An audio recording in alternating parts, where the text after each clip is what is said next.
such an interesting business model, isn't it? Because you are really uh, helping consumers get access to high-end luxury goods at a price which are more affordable because you're able to get the excess inventory from areas where previously there was friction to get that. So you're removing that friction and making those more accessible. I mean, how are you managing the different aspects of your business? Because there are so many things to Azura, between the Azura Consulting, Azura Runway, and the fashion group. Which part of it is taking up your attention right now?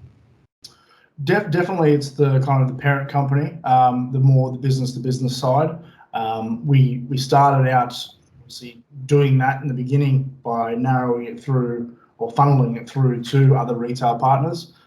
We also created our own retail platform, which was Azura Runway, where we basically sell all the higher end products, and we catalog them and we push those out that way. But definitely, obviously, there are over 1,000 marketplaces or retail partners in the world that are looking to sell fashion of some sort.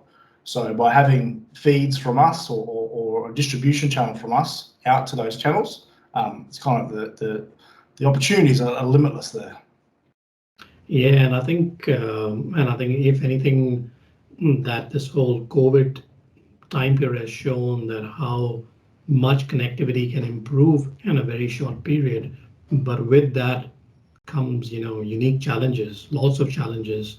So what are, in your journey so far, what are some of the big things that you're seeing, the big issues or big challenges that you guys are facing yourself that are keeping you up at night, and how you are maybe going ahead and fixing that? Maybe two parts. One is the challenge part, and then maybe we'll come to how best to resolve it. Yeah, I think any business, I guess, startup business that's growing at a rapid rate, you always have the teething issues. But for us, the biggest learnings or the biggest challenges for us is operating in different markets. We've pushed into Europe at the beginning of this year, as well as the US. So it's navigating around the different laws and changes over there.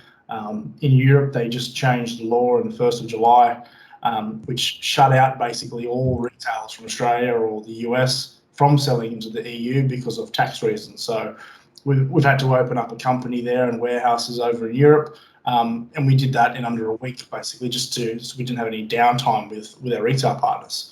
So it's definitely the learnings around international tax is huge, currencies. But I think the main thing that we learned early on is not trying to do everything ourselves, and getting into partnerships with partners basically that are specialists in their field. I guess that's where Ocular came into it. Yeah, no, thanks. I think you're right. It says when you're starting off the business, all these challenges you would not have thought about. It is about how do we get stock, how do we get customers, and then as you're going and growing, and you guys are growing at a rapid pace, on how do you actually continue that and ensure that you can focus on your core, but anything else can be outsourced to other companies, other partners, which are not core to your business.